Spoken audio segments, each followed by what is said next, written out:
Spinning. There we go. Hello and welcome to our Friday Facebook session.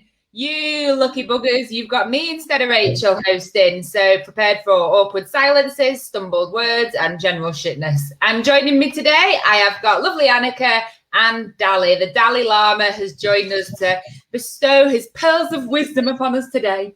Aren't we honoured? So today we are... Pardon? Talking about shitness.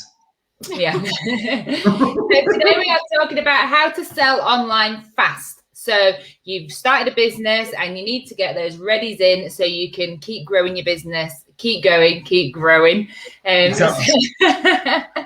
So how do you do that? So today we've got 5 top tips for you to start selling online really, really fast. So top tip number 1, use Facebook ads. Annika, what do we mean by this? So ads on Facebook, or nice. More so advertising through the Facebook platform. So Facebook owns Instagram as well as Facebook. So getting ads live on there is super easy, and you can you manage your own budget. You can put however much you want behind it. But as well as just the ads, I would also say you need to kind of concentrate on building up your social profiles on your organic profiles on there, because the ads will work, but you will be surprised at how much you can get through the free side without having to chuck some money at it. So don't always kind of think that you have to go straight in with the advertising first, but it is a quick way to get in there and a quick way to reach the audience that you want to reach. You just build your own targeting on Facebook, whether that be Facebook or Instagram. So you're kind of in control of that very quickly, whereas building up your audience and getting new followers and reaching the right people through kind of hashtags and stuff could take a bit longer, but definitely worth doing still. And you can now integrate WhatsApp with your Facebook ads and posts, can't you? Do you recommend that? Yeah, so it depends on the business and kind of how you want to react to people. It depends on your service. You know, if you want to be getting WhatsApp messages at 11 o'clock at night from an ad you're running, brilliant, try it, link it up. A lot of people don't want that. It can be quite kind of intrusive for you as a business owner. Also, for people using it, some people still find it a bit weird. You know, do you want to be WhatsApping your insurance company, or I don't know, like it is happening and more companies are doing it. Same with Facebook Messenger. But I do still think it's slightly borderline on a bit strange. Yeah, there was a bit of an uproar, wasn't there, when it was released that businesses would now be able to just WhatsApp you because, you know, as we all know, WhatsApp is for sending gifts to people. Like it's not for communicating with your bank, as you say. So it was interesting you said about build up your organic following as well. Dali, how would you go about that to do it as fast as possible? I think that you have to accept really that your organic following is always going to be a slow burn. It's always going to be something that you're going to build slowly over time. There are things that you can do to rapidly increase your follower base. There's like you can follow lots of people and hope that they follow you back. You can invite people that you know and target people that way to come and follow you. You can get involved in lots of different kind of pages and groups and promote yourself that way, you know, be really targeted and specific about it. I suppose the other thing that you can do is start thinking about things like competitions, you know, that those kind of traditional like and share competitions that really give you exponential reach. But ultimately, if you want to sell fast, you're not going to do it through organic unless you have an existing organic kind of profile. Yeah, but isn't it true that one will support the other? So if you've got a decent organic following and you're very active and stuff, that it will it increase the reach of your ads, or are they two totally independent things? It depends, because there's 2 ways of targeting on Facebook. There's multiple ways, but you can specifically say don't show it to people that have already liked or followed my page, which tends to be the option that I always selected or select, because I think what's the point of paying money to speak to people that have already engaged with you if you're trying to get, you know, new customers? What do you think, Annika?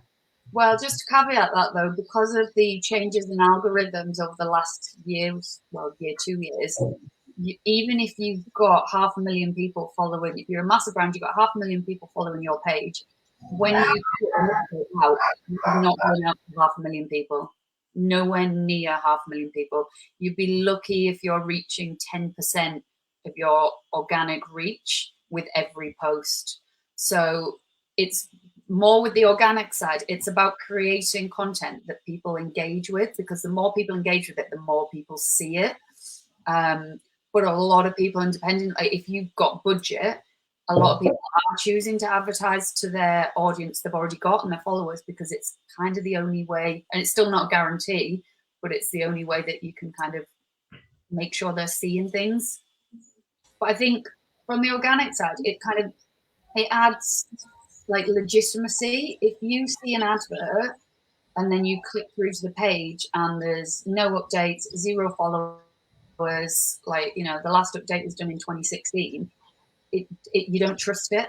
So even if you know that those posts aren't necessarily being seen by huge amounts of people, it's still worth taking the time to be consistent, just to make you look like a legitimate company. Yeah, for definite.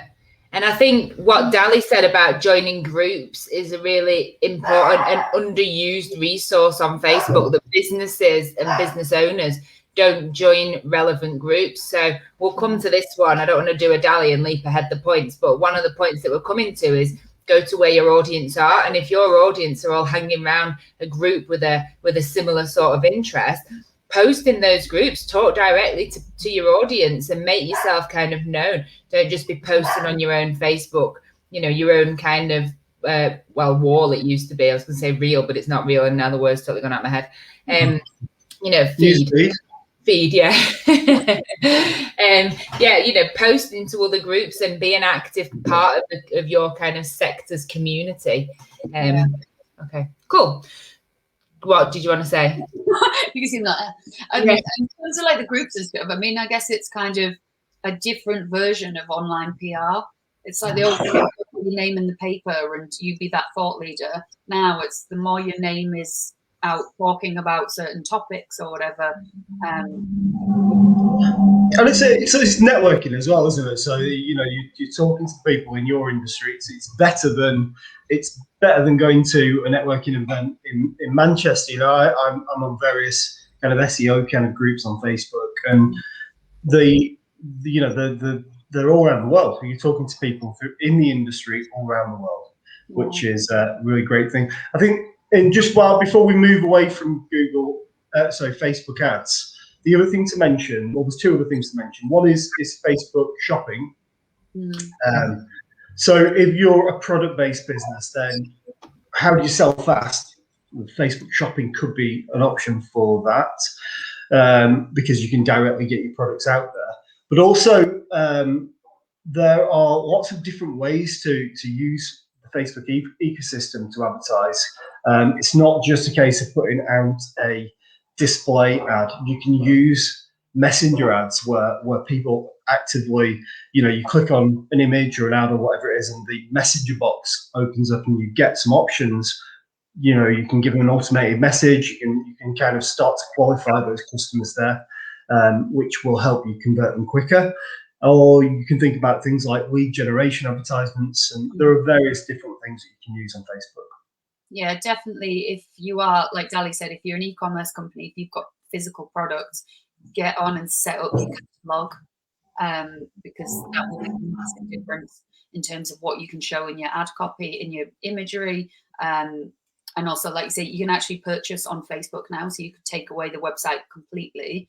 Again, though, Facebook like that because they like you to stay on the platform. Some people not too keen on that. Yeah, I think also we are going to move away from Facebook. There's a bit of a movement at the moment, isn't there, about boycotting Facebook because they're, you know, the black heart of the internet. Okay, brilliant. So point 1, get on Facebook and their suite of tools. Point 2 then, Google Ads. Dali, where would you use Google Ads?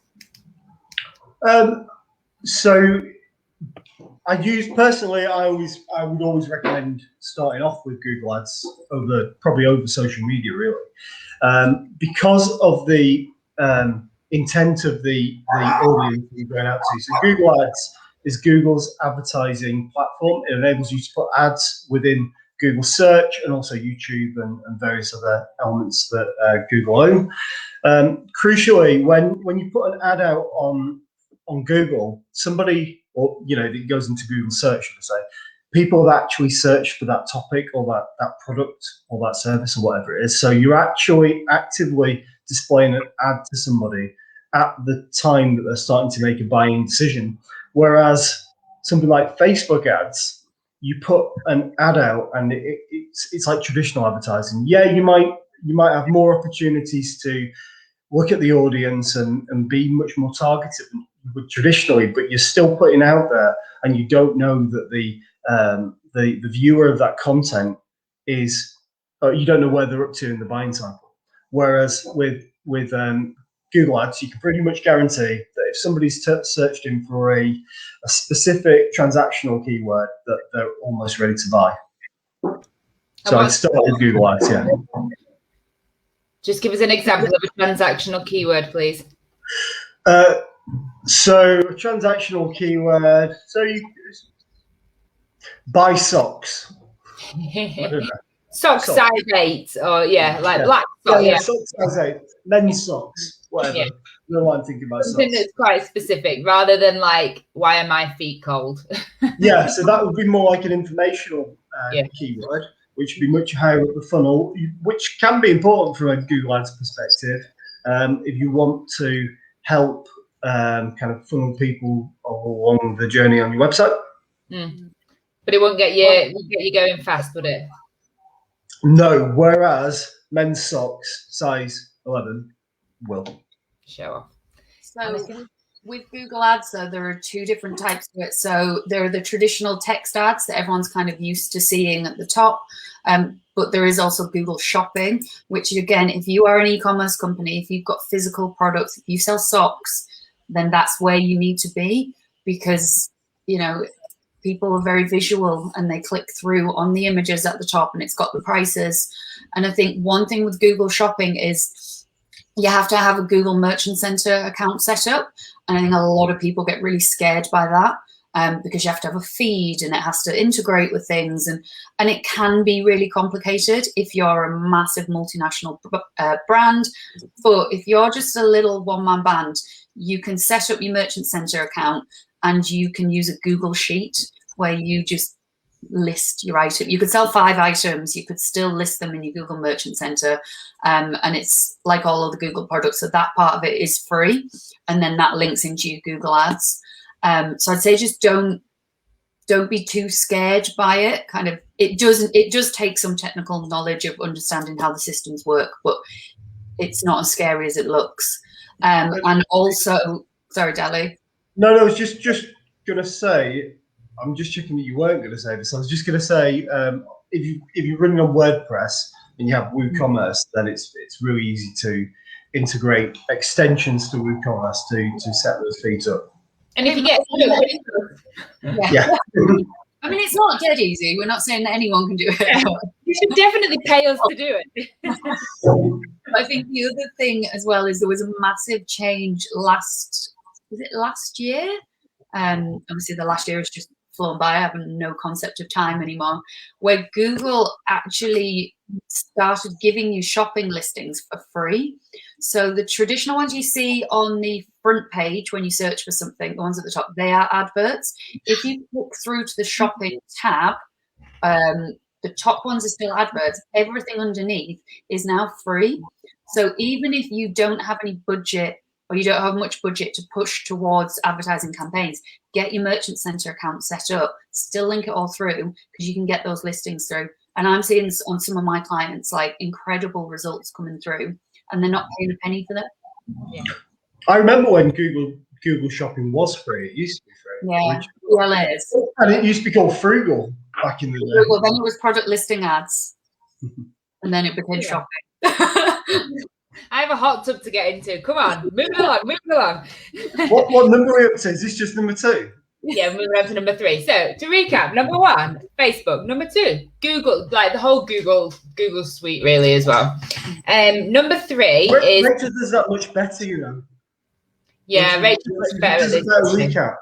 But she's not here, is she? So you just. Oh, right, sorry. Right, number 3. Very well indeed.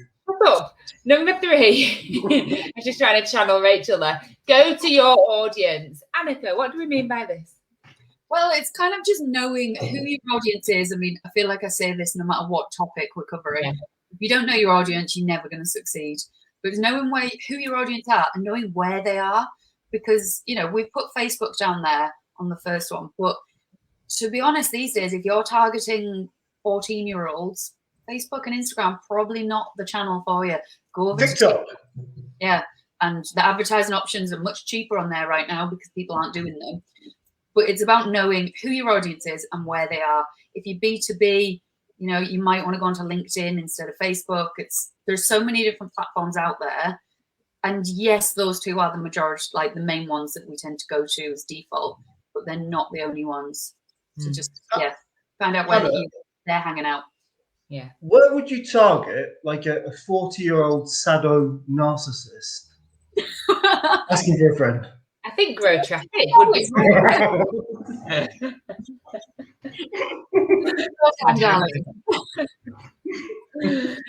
Dalai Lama, you got anything to add on that?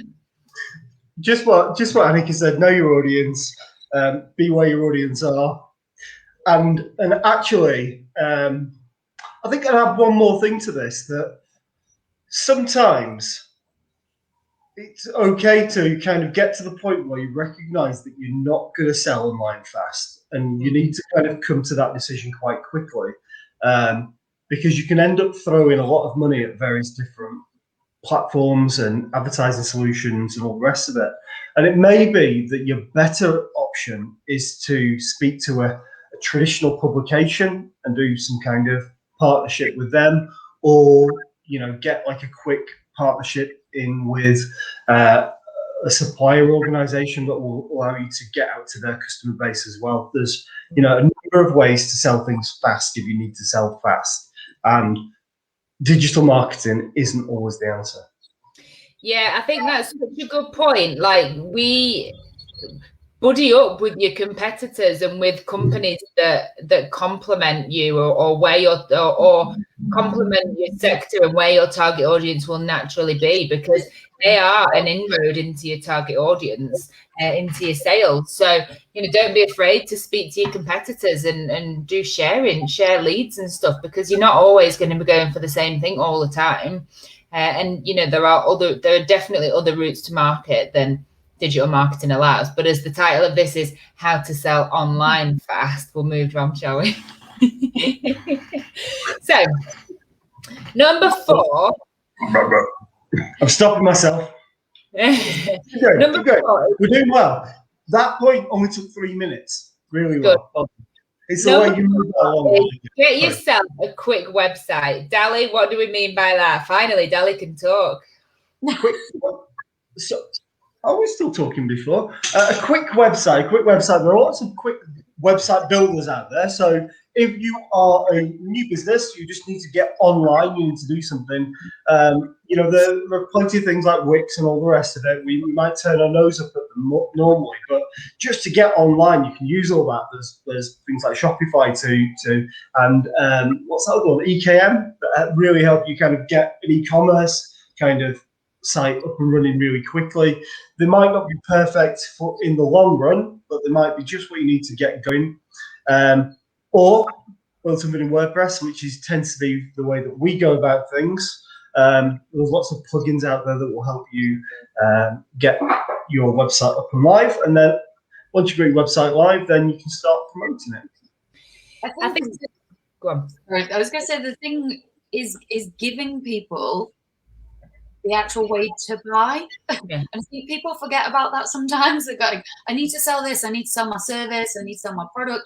But if you don't actually have an easy system to do it, so if your sales cycle is like leads in that you follow up, you know, put a massive like contact us button on your website and like make it easy for people. The amount of websites you kind of see. And again, this is like big brands are really guilty for this. That are so super like shiny and videos and stuff. You can't do anything. I don't know, like I can't get in touch, I can't purchase, I don't know how to Just make it simple. Yeah. Definitely, that's what I was going to say. And also, like, what's your trust signals? So you're asking people to trust you with their details and, you know, part with their money and trust you that they're going to get something back for it.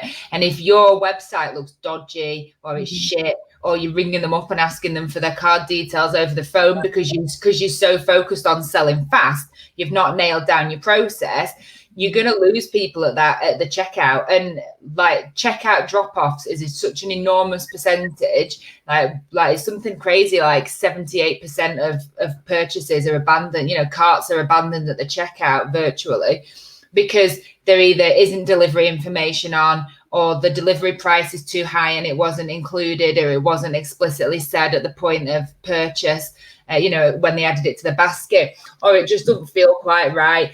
Get that process nailed down, get that section of your website looking really slick and good and working, so that you're actually taking those customers and converting them into, you know, hard cash, because otherwise the rest of it is just pointless. And if you do have a high abandon rate, be sure to add an abandoned cart reactivation kind of system. There's loads of plugins out there for WordPress, and all the kind of e-commerce builders have them, that will send an email out maybe, or a text message, some of them do, just to try and get people to re-engage with their carts and get them to buy. Yeah, you could also run like a retargeting campaign, couldn't you? Feed it back into Facebook and into Google. Yeah, brilliant. Okay, so final point then, and we kind of left this one to the end. We were going to do it at the beginning, but we left it to the end because it's such a biggie, and we've got 3 minutes to talk about it. Understand your sales cycle. Annika, what do we mean by that? I mean, everyone is different, and obviously a lot of this we talk about e-commerce because it's a bit easier, but it, you know, it works the same for kind of service and lead gen as well. But every product has a different sales cycle.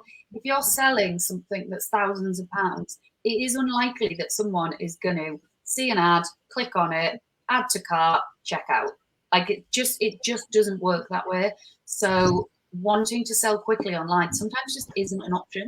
Like, you just have to be realistic about it. And if people spend 6 months researching a product or a service, then know that, and then expect that and build your business around it. Don't be expecting people to convert in 24 hours and then go bust if you don't.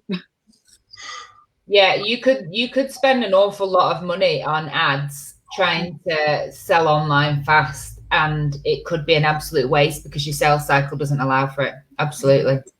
Dali, you got anything to add to that? Yeah, I think you've got to remember. So I've got a client at the moment actually, and they sell kind of construction specialist construction products, and they are products that go into buildings to dampen sound basically, and they have a huge lead time, and their customers are big construction firms, architect firms, also people like the BBC or big theatres, that, you know, that type of customers, universities, things like that. And they their average quote is hundreds of thousands of pounds, but it takes 6 to 8 months to kind of come off for these things. So they spend thousands of pounds a month on ads, always with that in mind, that and quite a lot of what they quote for doesn't come off, because a lot of it is kind of speculative quotes that are going out to quantity surveyors, and things are getting changed in the planning process. So it's quite far reaching, but it's, you know, although you've got to understand your buying cycle, your sales cycle, because some of those will come off, and you know that it's going to be 8 months down the line. So you know that you've got to spend quite a lot of money in the beginning in order to bring that off. I think like us as well. So we kind of convert people probably in a couple of months, 2 or 3 months, I would say, especially the kind of ongoing clients where there's quite a bit of hand holding through the sales process. And there's going to be there's an upfront cost associated with us doing that from a personnel perspective. And there's probably going to be an upfront cost associated with that from an advertising perspective. So just think about it in the same way. And sometimes as well, you know, knowing all the different stages. So it could take 8 months, but, you know, is that getting them onto your newsletter and emailing them once a month? Is it having a lead magnet to get their details and send them information? Like, it's always different, and I think it's just knowing that and knowing kind of what works for your industry and for your business. Yeah, I think with like most of these ones that we do, these Facebook Lives, I think the crux is always plan and be strategic about it. And I think in this instance, definitely, when I read the title and it was how to sell online fast, I thought a bit unsure about it, because my advice would be don't just run at it like a bull in a china shop. You know, take some time to think strategically about your target audience, your lead times, and also the percentage of you know, doors shut in your face that you're going to get. You're not going to convert everyone. So what's your conversion rate going to be? There are occasions though when businesses need to sell online fast. You know, that like it becomes mission critical for them. Absolutely. You know, but you know what I'm saying is, don't run after it without planning it in first. Yeah, just be strategic about it, as always. Okay, brilliant. So we are at time. So just to recap then, number one, Facebook, use Facebook Suite if appropriate. Number two, use Google Ads and their Google Shopping Suite as well. Number three, find your audience and go to them. Number four, get yourself a quick website and a slick process that works. And number five is understand your sales cycle and leverage it to sell online fast. So that's it from us. There are loads of Facebook Lives and information on our website about using Google Ads, using Facebook, building a website, coming up with an e-commerce sales process and stuff. So check out some of those. We'll be back in 2 weeks when we're talking about something else. And thank you very much for joining me, guys. Yeah, thank you, Annika. Are you going to put your information in the underneath this in the comments? Good. Box in the comments. Yeah. Oh, boy. Right, cool. Wait then. This ends quite cool. Bye. Keep waving. I'm just winding you up now.